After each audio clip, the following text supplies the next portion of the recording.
दोस्तों, आमतौर पर मोटिवेशनल और सकारात्मक वीडियो मैं आपके बीच में लाता हूँ और जीवन में आशावाद और सकारात्मकता की उंगली पकड़कर चलता हूँ। आज पहली बार एक ऐसा वीडियो आपके सामने ला रहा हूँ जो दिल तोड़ने वाला, हताश करने वाला, अमानुष और इंसान का घृणित चेहरा दिखाने वाला है। ये भारत भूमि उन महान राजा शिवी की भूमि रही है जिन्होंने एक पक्षी की जान बचाने के लिए अपने शरीर की बोटियां कटवा दी थी।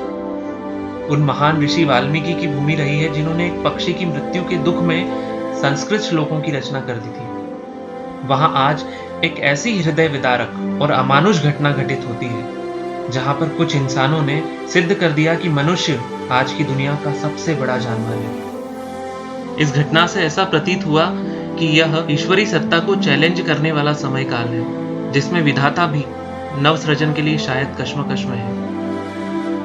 घटना केरल की है, वो केरल जो हिंदुस्तान का सबसे अधिक साक्षर राज्य है, वो केरल जिसे ईश्वर का घर कहा जाता है, वो केरल जिसके बारे में कहा जाता है कि वो हर मामले में बाकी क्षेत्रों से आगे है। उसी केरल में गर्भवती मादा हथनी को पिछले वर्ष आदिवासी युवक मधु की तरह ही अपनी भूख की एवज में अपनी जान गंवानी पड़ी। भोजन की तलाश में यह हथनी अपने पेट में गर्भस्थ नवांकुर लिए जंगल से निकलकर केरल के मलप्पुरम पहुंचती है। गांव दर गांव भूख से भटकती है। एक गांव में कुछ युवक उसे अनानास खाने को देते हैं। आपने बचपन में हाथी और दर्जी की कहानी सुनी होगी, जिसमें दर्जी का बेटा हाथी की सूंड में सुई चुभा देता है। लेकिन आज हकीकत इस कहानी से कहीं आगे निकल गई है। आज जब उन युवकों ने उस हथनी को खाने में अनानास दिए, उन अनानास के बीच में पटाखे रख दिए। हर बार विश्वास कर लेने वाली जानवरी नस्लें यहां भी यकीन करके अनानास खा लेती हैं और पटाखे उसके मुंह में फट जाते हैं, जिससे उसका पूरा जबड़ा फट गया, दांत टूट गए। मुंह पूरी तरह घायल होने के बावजूद वो बदला नहीं लेती, किसी को नुकसान नहीं पहुंचाती।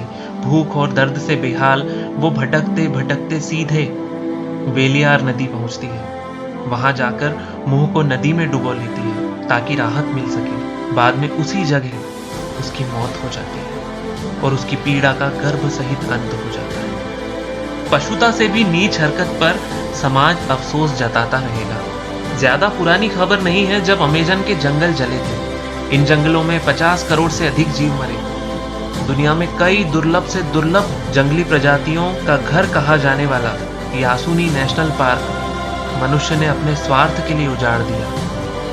भारत में हाथियों की कुल संख्या 20 से 25 हजार के बीच है। इसे IUCN ने इंडेंजर्ड स्टेटस दिया है, यानी इस पर ध्यान न दिया गया तो ये प्रजाति विलुप्त हो जाएगी। एक ऐसा जानवर जो आज अपने अस्तित्व की लड़ाई लड़ रहा है। धरती का एक बुद्धिमान, समझदार, याददाश्त में सबसे तेज शाकाहारी जीव क्या बिगाड़ रहा है हमारा, जो हम इसके साथ ऐसा सलूक कर रहे हैं। हमें वही मिल रहा है आज जो हम सहेज रहे हैं। दुनिया को कब्जा करने वाला मनुष्य यह भूल जाता है कि वह भी इस पृथ्वी पर किराएदार है, मकान मालिक नहीं। इसी धरती पर हमें अपने कर्मों का हिसाब भी चुकाना होगा और शायद हम चुका भी रहे हैं। हम अपनी बोई हुई फसल को खुद ही काट रहे हैं। वही जो हम डिजर्व करते हैं, जो दर्द हम दे रहे हैं, उसका हिसाब तो हमें देना ही होगा। 5 जून को विश्व पर्यावरण दिवस है। हमारे प्रधानमंत्री जी द्वारा इसे बायोडाइवर्सिटी के दिवस के रूप में मनाने की अपील की गई है।